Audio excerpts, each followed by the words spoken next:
Hi, my name is Annie, and welcome to the Walking Word, where we go through the Holy Scriptures, the Bible, in a year. Today, we're reading Genesis chapter 47, the settlement of Israel in Egypt.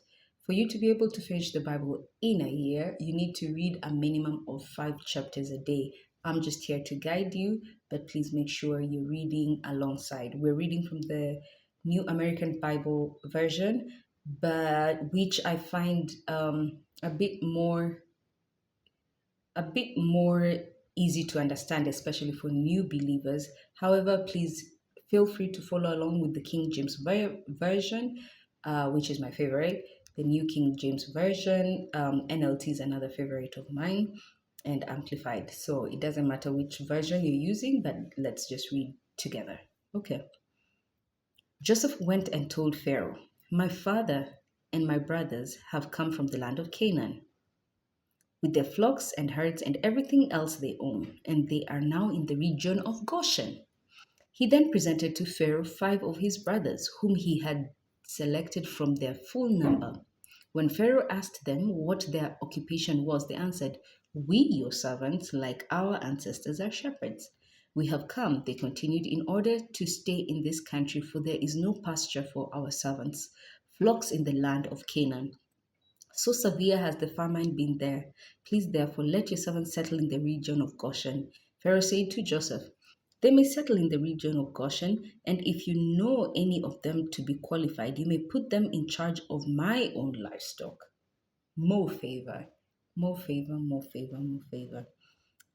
Thus, when Jacob and his sons came to Joseph in Egypt, and Pharaoh, king of Egypt, heard about it, Pharaoh said to Joseph, "Now let your father and your brothers Now that your fathers and your brothers have come to you, the land of Egypt is at your disposal. Settle your father and brothers in the peak of the land." Then Joseph brought his father Jacob and presented him to Pharaoh. After Jacob had paid his respects to Pharaoh, Pharaoh asked him, "How many years have you lived?" Jacob replied, "The years I have lived as a wayfarer amount to 130." So at this point, he's 130. "Few and hard have these been years of my life." Oh, can you imagine a 130-year-old saying, "My years have been few. Few and hard have been these years of my life, and they do not compare with the years that my ancestors lived as wayfarers." Mhm. When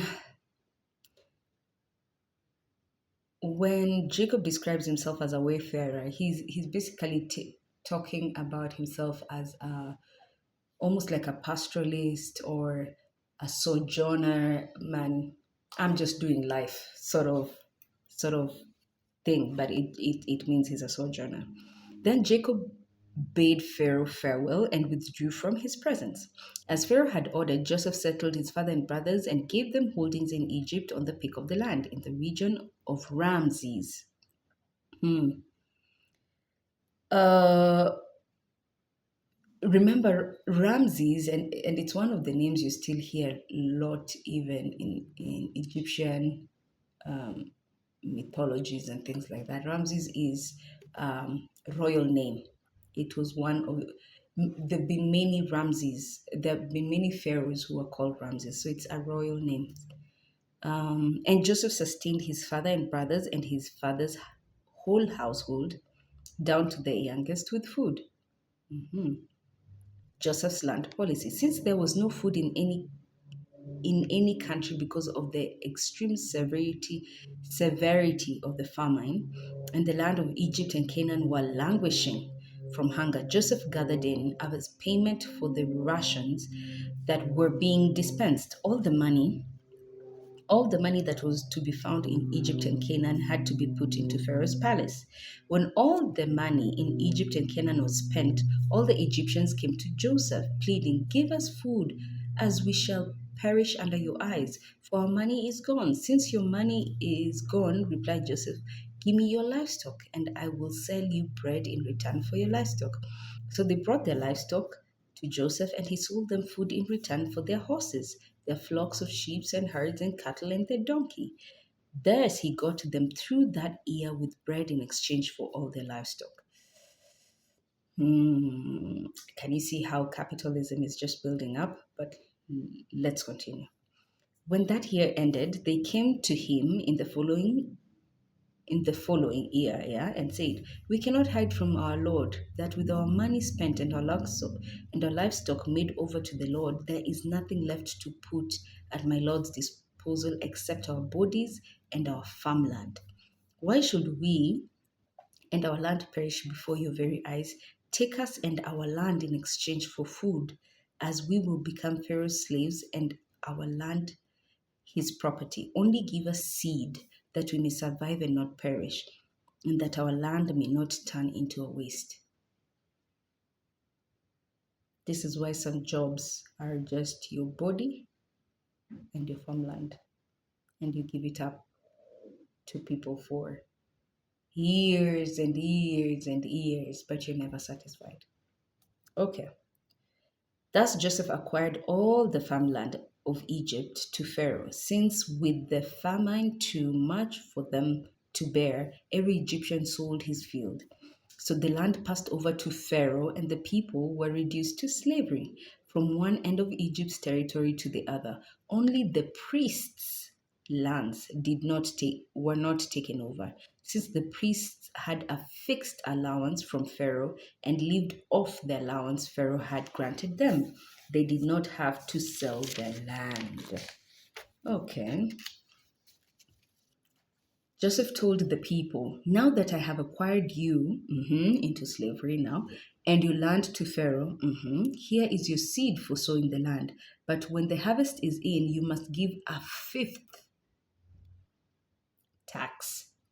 You must give a fifth of it to Pharaoh, while you keep your 4/5 as seed for your fields, and as food for yourselves and your families, and as food for your children." "You have saved our families," they answered. "We are grateful to my Lord that we can be Pharaoh's slaves." Interesting. Thus, people made it a law in the land of Egypt, which is still in force, that a fifth of its produce should go to Pharaoh. A fifth of your produce will always go to government. Only the land of the priests did not pass over to Pharaoh. Now Jacob is ready to bless Ephraim and Manasseh. Thus Israel settled in the land of Egypt, in the region of Goshen. There they acquired property, were fertile, and increased greatly. Jacob lived in the land for 17 years. The span of his life came to 147 years. Remember, he came to Egypt when he was 130 and called it a few. when When the time approached for Israel to die, he called his son Joseph and said to him, "If you really wish to please me, put your hand under my thigh." Remember also, Abraham told that to his lead servant who was going to get for him a wife for Isaac. So putting your hand under someone's thigh in the Hebrew traditions, it's a sign of a covenant. So even in dreams, be very careful about that. In certain dreams, when someone puts their hand underneath your thigh, just take note. When the time approached for Israel to die, he called his son Joseph, and said to him, "If you really wish to please me, put your hand under my thigh as a sign of your constant loyalty to me. Do not let me be buried in Egypt." Remember God's promise to him, "I am sending you to Egypt. I will be with you, Jacob. But until Joseph closes your eyes, that's after you die, I won't leave you here. I'll bring you back to Canaan." Okay. "When I lie down with my ancestors, have me taken out of Egypt and buried in their burial place." You remember Mamre, where Abraham started the family burial site, him and Sarah. "I will do as you say," he replied. But his father demanded, "Swear it to me." So Joseph swore to him. Then Israel bowed at the head of the bed. Hmm.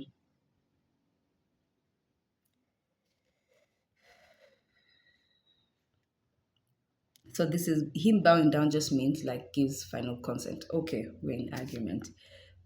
We continue about the blessings in chapter 48 in the next one.